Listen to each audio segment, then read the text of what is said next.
বন্ধুরা আজকে আপনাদের ওয়ালটনের WNR66 যে মডেলটা আছে এই ফ্রিজের কিভাবে কন্ট্রোল করবেন এটা দেখাবো। এই ফ্রিজের এই যে ডিজিটাল কন্ট্রোল প্যানেল আছে এগুলা কোনটার কি কাজ চলুন আপনাদের আজকে আমরা সেটা দেখাই। তো আপনি কিভাবে এটা নিজেই সেট করবেন চলুন দেখে নেই। এখানে আপনাকে প্রথম লাইন দেওয়া অবস্থায় এটার বাতি কিছু সময় পর দেখবেন অটো বন্ধ হয়ে যায়। তো বাট যে কোনো এক বাটনে ক্লিক করলে পর সামনে যে ডিসপ্লেতে যে টেম্পারেচার দেখতে পান যে 10 এবং 3 এটা হয়েছিল আপনার ভিতরে বর্তমান টেম্পারেচার এবং এটা আপনি কততে সেট করছেন এটা দেখার জন্য এই ফ্রিজার বাটন যদি ক্লিক করেন দেখবেন এটা লাফাইতে থাকে বা ব্লিঙ্কিং করতে থাকে। মানে এটা -18 বলতে এখন এটা ডিপে -18 পর্যন্ত টেম্পারেচার নামবে এবং নর্মালে এটা 3 সেট করা এবং নর্মালি 3 পর্যন্ত আসছে। এখন ফ্রিজটা অটো বন্ধ হয়ে যাবে বা নর্মাল বন্ধ হয়ে যাবে। তো চলুন দেখি এই বাটনের কোন বাটনের কি কাজ। তো একদম উপরে যে বাটনটা আছে এটা হয়েছিল যে সিস্টেম লক। এটা যদি আপনি 3 সেকেন্ড ধরে রাখেন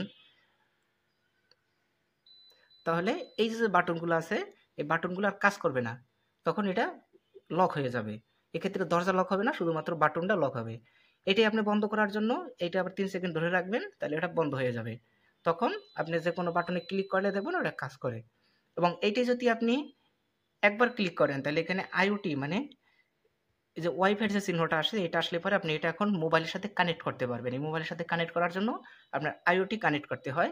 এই জন্য এই যে ওয়াইফাই যে কানেক্ট লেখা আছে এটা ক্লিক করলে পরে এই অপশনটা আসবে। এখন আপনি মোবাইলে সার্চ দিলে এটা কানেক্ট করতে পারবেন। এবং এই ফ্রিজটা মোট 8টা মোডে সেট করা যায়।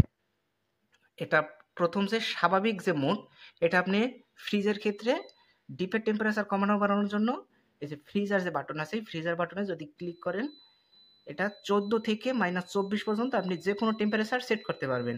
মনে করেন আমি 20 সেট করবো, এই যে -20 পর্যন্ত নিয়ে যদি এটা ছেড়ে দেই এটা অটো বন্ধ হয়ে যাবে। তখন দেখবেন এই যে ব্লিঙ্কিং করা বন্ধ হবে এবং যখন এটা 20 টেম্পারেচার নামবে তখন এটা অটো বন্ধ হয়ে যাবে।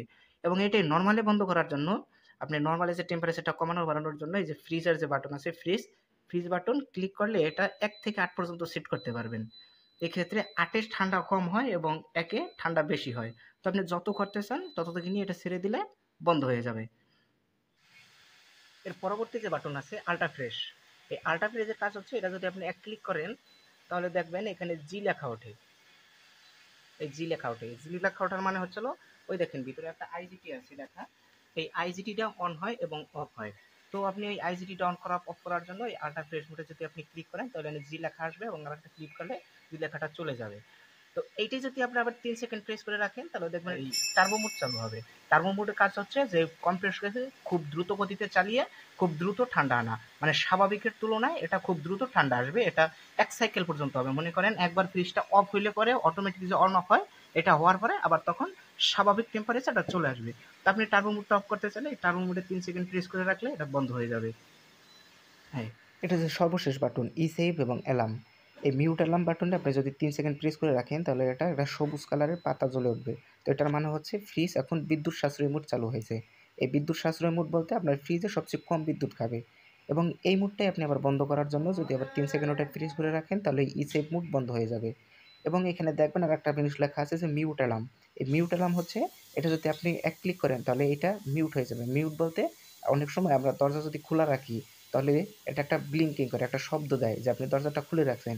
তো এইটাই অন অফ করার জন্য আপনি মিউট অ্যালার্ম এক ক্লিক করলে বন্ধ হবে, এক ক্লিক করলে চালু হবে। এবং এটার ৩ নাম্বার যে বাটন ফ্রিজ বা ভ্যাকেশন মোড, এটা যদি আপনি ৩ সেকেন্ড প্রেস করে রাখেন তাহলে এটা ভ্যাকেশন মোড চালু হবে। ভ্যাকেশন মোড হচ্ছে হলো আপনার নরমাল বন্ধ থাকবে, শুধুমাত্র ডিপ অংশ চালু থাকবে এবং নরমাল সম্পূর্ণ বন্ধ এবং ডিপ চালু। এই অবস্থানে যদি আপনি আবার ২ নাম্বার বাটন যেটা আছে ফ্রিজার প্লাস মোড, এই ফ্রিজার প্লাস মোড যদি ৩ সেকেন্ড প্রেস করে রাখেন তাহলে নরমাল সম্পূর্ণ বন্ধ কিন্তু ডিপ নরমাল হয়ে যাবে। এবং এক্ষেত্রে আবার মনে রাখবেন যদি ভ্যাকেশন মোড অন না থাকে তাহলে কিন্তু ডিপও নরমাল হয়ে যাবে, নরমালও নরমাল হয়ে যাবে। তো নরমাল ভ্যাকেশন মোড থাকা অবস্থায় যদি আপনি ডিপে ফ্রিজে প্লাস মোড সেট করে রাখেন তাহলে -6 +4 0 এরকম স্বাভাবিক একটা তাপমাত্রা আপনি সেট করতে পারবেন, মানে নরমাল টেম্পারেচার কমাইতে বাড়াইতে পারবেন। তো এইটাই আপনি আবার বন্ধ করার জন্য আপনার যে ভ্যাকেশন মোড এটা আবার ৩ সেকেন্ড প্রেস করে রাখলে ওই ভ্যাকেশন মোডটা অফ হয়ে যাবে। এবং আপনি যদি চান যে না ভ্যাকেশন মোড অন অবস্থায় আপনি আবার ফ্রিজার প্লাস মোড চালু রাখবেন তাহলে ভ্যাকেশন মোডটা অফ করে দিন, তখন শুধুমাত্র ডিপ নরমাল, নরমাল নরমাল।